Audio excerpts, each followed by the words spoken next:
이에 재판관 전원의 일치된 의견으로 주문을 선고합니다. 주문, 피청구인 대통령 박근혜를 파면한다. 2017년 3월 10일 오전 11시 21분. 헌정사상 처음으로 현직 대통령이 파면당했습니다. 헌법재판소가 재판관 8인 전원 일치로 대통령 탄핵을 인용한 겁니다. 국회 탄핵소추 의결서가 헌재에 접수된 지 92일 만입니다. 헌법은 대통령을 포함한 모든 국가기관의 존립 근거이고 국민은 그러한 헌법을 만들어내는 힘의 원천입니다. 재판부는 이 점을 깊이 인식하면서 역사의 법정 앞에 서게 된 당사자의 심정으로 이 선고에 임하고자 합니다.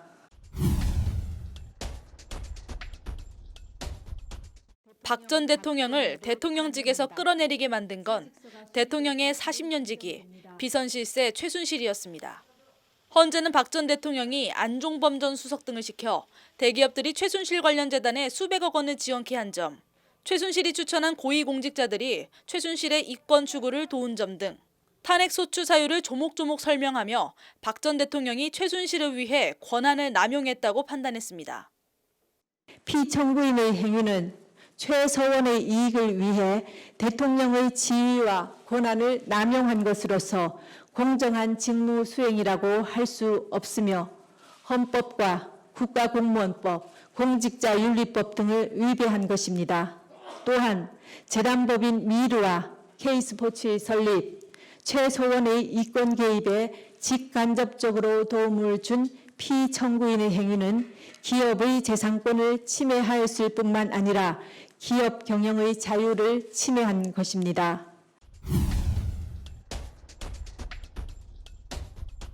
박 전 대통령의 법 위반 행위가 대통령을 파면할 만큼 중대한지에 대해서도 헌재는 명확하게 그렇다고 판단했습니다. 헌재는 또 박 전 대통령이 최순실의 국정 개입 사실을 철저히 숨기는 등 헌법기관이나 언론에 의한 견제나 감시 장치가 작동되지 못하도록 했다는 점을 엄중하게 비판했습니다. 의혹이 제기될 때마다 이를 부인하고 오히려 비난한 박 전 대통령의 행동은 대의민주주의 원리와 법치주의 정신을 훼손한 것이라는 게 헌재의 판단입니다.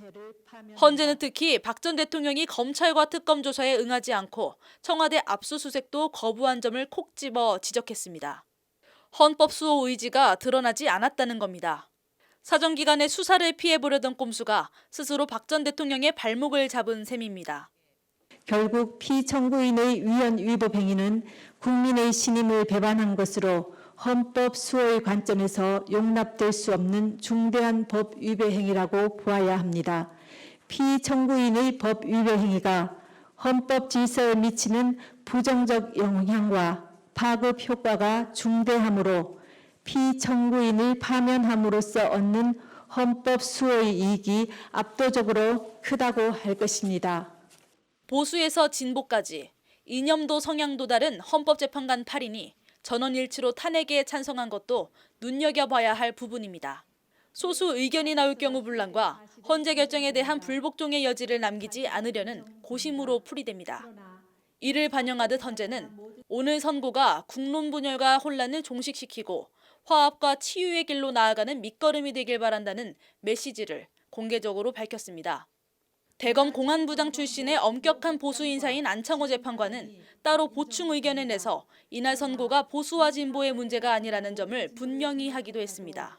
또한 이 사건 탄핵 심판은 보수와 진보라는 이념의 문제가 아니라 헌법 질서를 수호하는 문제로서 정치적 패습을 청산하기 위하여 파면 결정을 할 수밖에 없다는 재판관 안창호의 보충 의견이 있습니다. 이것으로 선고를 모두 마칩니다.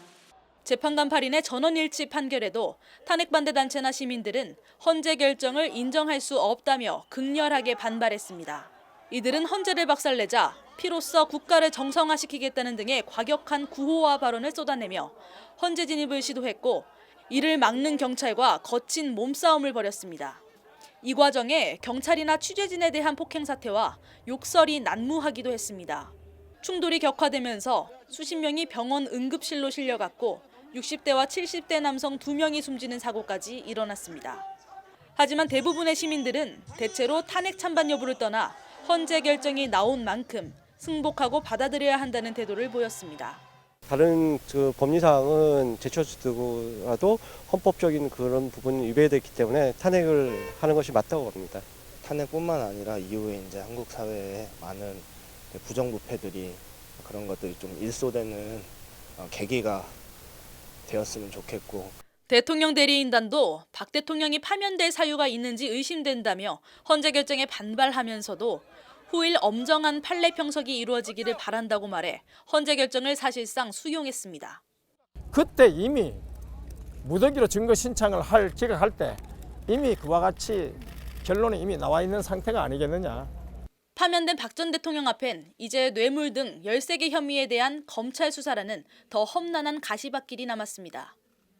검찰 소환 등 박 전 대통령에 대한 이른바 강제조사는 이제 시간 문제뿐이라는 게 법조계 안팎의 대체적인 견해입니다.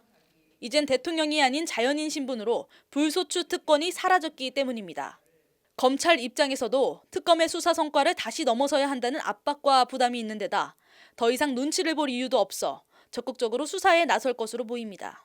박 전 대통령의 통화 기록과 금융거래 내역 등에 대한 압수수색 영장이 집행될 수도 있고 수사 결과에 따라 체포 또는 구속영장이 청구될 가능성도 배제할 수 없습니다. 헌재의 전원 일치 파면으로 박근혜 대통령은 이제 대통령에서 민간인 신분으로 바뀌면서 박근혜 전 대통령이 됐습니다. 박 전 대통령을 대통령직에서 끌어내린 최순실 국정농단 등과 관련해 이젠 검찰 조사를 피할 명분도 피할 수 있는 방법도 사실상 모두 사라졌습니다. 법률방송 뉴스 김소희입니다.